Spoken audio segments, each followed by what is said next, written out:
यहाँ पे देखिए, ये एक इवोल्यूशन का गिफ्ट है एक्चुअली। ये स्केप्टिसिज्म है ना, ये गलत नहीं है। ये जो सेकंड वर्ल्ड वॉर जब समाप्त हुआ और जितने भी नाजी अत्याचारी थे सबको वो न्यूरेमबर्ग बोल करके एक जगह है, वहाँ पे ट्रायल के लिए ले लिया, मैंने उनको इकट्ठा किया गया। जितने को भी पूछते हैं, अरे इतने लाखों जीवों की हत्या क्यों कर दी, तो बोला कि हमको ऑर्डर मिला था, हम लोग ऑर्डर का पालन कर रहे हैं। दूसरे को कहा कि इतने सारा तुमने ये जो प्रिजनर ऑफ वॉर है उसके ऊपर में अत्याचार क्यों किया, तो हम ऑर्डर का पालन कर रहे हैं। तीसरे को पूछा, उस शहर पे आक्रमण किया, इतने निर्दोषों की हत्या क्यों कर दी, तुमको युद्ध करना है, सैनिकों से लड़ो, निर्दोषों को क्यों मारते हो। वो कहता है हम लोग ऑर्डर का पालन कर रहे थे। ये नाजी पार्टी जो है उसने जो अत्याचार किया है वो, मैंने आज ये जो साइकियाट्रिस्ट जो लोग होते हैं ना, ये नाजी पार्टी को काफ़ी स्टडी करते हैं कि एक पूरा समाज राक्षस में परिणत हो गया। जनरली ऐसा रेयरली आपको देखने को मिलता है। कोई एक पागल आदमी खड़ा होगा और पागल की तरह वो बोलना शुरू करेगा तो सभी लोग उसको फॉलो नहीं करेंगे। बहुत सारे लोगों का एक स्केप्टिसिज्म रहता है, अपना एक खुद का एक डिफरेंस ऑफ ओपिनियन रहता है, किंतु पूरा का पूरा सोसाइटी अपने को उस राक्षस की बात सुनकर के अपने को राक्षसीपन में वो परिणत कर दे। ये नाजी जर्मनी इज ए माने यूनिक एग्जाम्पल इन हिस्ट्री। तो बहुत सारे साइकियाट्रिस्ट इसको स्टडी करते हैं, कहते हैं कि किस तरह से एक आदमी इतने सारे लोगों को ब्रेन वॉश करके उनको इतना भयानक पैशाचिक कर्म उनसे कैसे करवा सकता है। ह्यूमन साइकोलॉजी के भीतर में यह सब गार्ड रेल्स ऑटोमेटिक बने हुए हैं। आप दूसरों की हत्या करेंगे तो उससे जो हम उसका कष्ट देख करके मुझे जो कष्ट होगा, मैं चाहे पत्थर हृदय का भी क्यों ना हूं, यदि मैं इनफ लोगों की हत्या करूंगा तो उसका ब्लो बैक साइकोलॉजिकल मेरे पे आने ही वाला है। उस समय मैं हत्या करता ही जाऊं, अत्याचार करता ही जाऊं, ये कह के कि मुझे आदेश मिला है मैं उसका पालन कर रहा हूं, इट इज समथिंग यूनिक। कि ह्यूमन सिविलाइजेशन का ये जो डेवलपमेंट हुआ उसमें जितने भी गार्ड रेल बने हैं सब टूट जाएंगे, तब ये नाजी पार्टी बनेगी। तो ये हमको याद रखना है, हमको कोसना नहीं है अपने को। यह सब guard rail are there for specific reason. देखिए स्वामी जी का एग्जाम्पल हमारे सामने है। ये ठाकुर का जो पूरा युग था, और ये तो क्या था, सरल विश्वास का युग था। ठाकुर की कृपा से, ईश्वर की कृपा से भारत में इस तरह का कोई अत्याचारी आया नहीं है कि जो लोग भोले लोगों को इस तरह से भ्रमित करके अपना काम करवा ले, कठपुतली बना करके, पपेट बना करके। ठाकुर ईश्वर की कृपा से भारत में हुआ नहीं है। किंतु देखिए जब स्वामी जी जब आते हैं, उनके भीतर में एक हेल्दी स्केप्टिसिज्म था। हमको स्वामी जी से क्या लेना है, दो चीज लेनी है। It is necessary to have the healthy scepticism, क्योंकि चलिए ठाकुर की कृपा से हम ठाकुर के पास में आए हैं, किसी बाबा के पल्ले में पड़ जाते हैं जो कि हमको भ्रमित करते, पैसा भी उठा लेता, मोरल करप्शन में भी डुबा देता, तो हम कहाँ जाते हैं। और ऐसे किस्से आप पेपर पढ़ेंगे, न्यूज़पेपर कितने ही होते रहते हैं। तो वो तो कोई माने ऐसा नहीं है कि सरल विश्वास से सब कुछ हो जाता। हेल्दी स्केप्टिसिज्म होना चाहिए स्वामी जी की तरह, किंतु स्वामी जी की तरह ही ये करेज होना चाहिए कि आपका थिंकिंग प्रोसेस आपको जिस लॉजिकल कंक्लूजन तक ले जाता है वहाँ पे आप जाइए, फिर आप उसको अधूरा मत छोड़ दीजिए। ये करेज साथ में चाहिए, माने ये दोनों चीज़ें चाहिए। हेल्दी स्केप्टिसिज्म कि कोई आकर के मुझे बोलता है मैं अवतार हूँ तो मैं थोड़ी ना आपकी बात सुन लूँगा, सब तरह के टेस्ट करूँगा। मुझे साइकोलॉजिकली भीतर से विश्वास होना चाहिए, कन्विक्शन होना चाहिए। किंतु एक बार वो लगा कि हाँ इसमें कुछ जेन्युइननेस है, तो फिर मेरे में वो करेज होना चाहिए कि अभी मैं उसको फॉलो करता हूँ। और जब मैं फॉलो करूँगा तो ये लज्जा, घृणा, भय, जाति, शील, कुल, मान, अभिमान, ये सब अष्टपाश छोड़ करके मैं उनके पीछे में लगूंगा। फिर चाहे जो भी हो जाए, डज नॉट मैटर।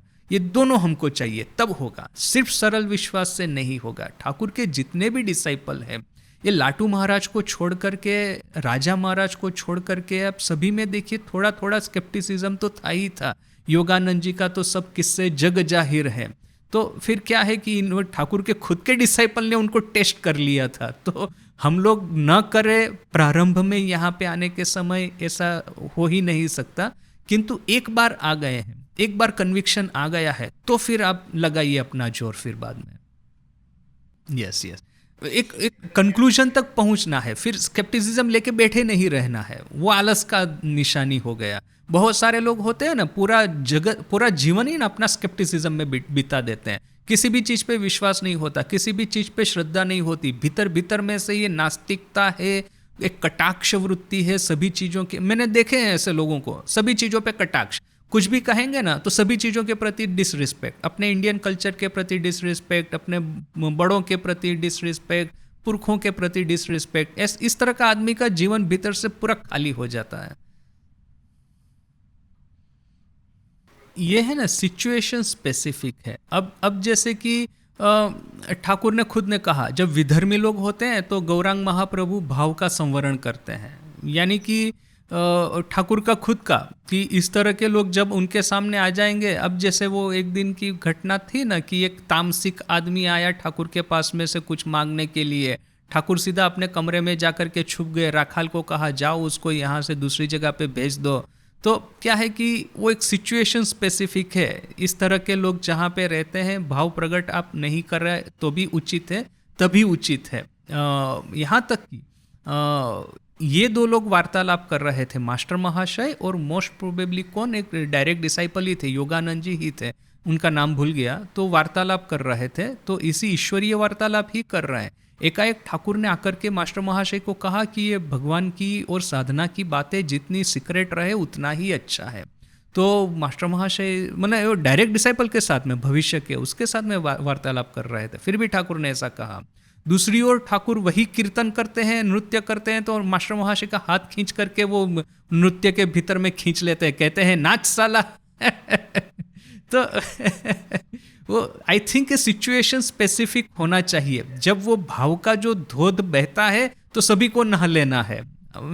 आप यदि राजकोट का एक यूट्यूब चैनल है रामकृष्ण ज्योत करके, बाद में एक दूसरा चैनल बना है राजकोट का ही आश्रम का, किंतु एक पहले रामकृष्ण ज्योत बोल का एक चैनल था, उसमें देखेंगे कि मंदिर में कीर्तन हो रहा है, सभी साधु लोग नृत्य कर रहे हैं। मैं भी वहाँ पे था एक्चुअली, मैं किंतु साइड पे बैठा था। मेरे में वो नहीं है कि सब लोग कीर्तन कर रहे हैं तो मैं खड़ा होकर करना शुरू कर दूँ। तो पता नहीं मैं उसमें दिखता हूँ कि नहीं, किंतु जो लोग कीर्तन कर रहे हैं, नृत्य कर रहे हैं ठाकुर के सामने, वो दिखता है, बड़ा पॉपुलर है वो वीडियो। तो देखिए कि वो सिचुएशन जब खड़ा होता है तब आपको कर लेना है। फिर आप वैसे डेली आरती में तो कोई ऐसा खड़ा होकर कीर्तन नहीं करता है। उस दिन क्या था, वो जुष्टानंद जी आए हुए थे। जुष्टानंद जी हमारे ट्रेनिंग सेंटर के आचार्य, बड़े ही प्रेमिक हृदय, और वो उनका वो शंकरी चरणे मनो मग्न होए जाओ रे, वो बड़ा फेमस उनका वो गीत है। वो जब गाते हैं एकदम धूम मच जाती है। वो टीसी में जब गाते थे सभी लोग खड़े होके वो नृत्य करते थे। तो अभी एक्चुअली क्या है कि जुष्टानंद जी थे बड़े सीनियर, अभी तो उनका देहांत हो गया, तो ऑलरेडी जितने भी साधु थे वो सब उनके स्टूडेंट रह चुके थे ट्रेनिंग सेंटर में। तो वो सब पता है किस तरह से गीत एक बार चालू होगा फिर वो भाव की तरंग बहेगी, तो सब लोग खड़े होकर साथ साथ में नृत्य करना शुरू कर दिया। तो क्या वो एक सिचुएशन स्पेसिफिक था, उस समय में बैठा रहा विच वॉज नॉट गुड, किंतु खैर दैट इज अनदर मैटर। किंतु इन जनरल आरती के समय कोई ऐसा नहीं करेगा।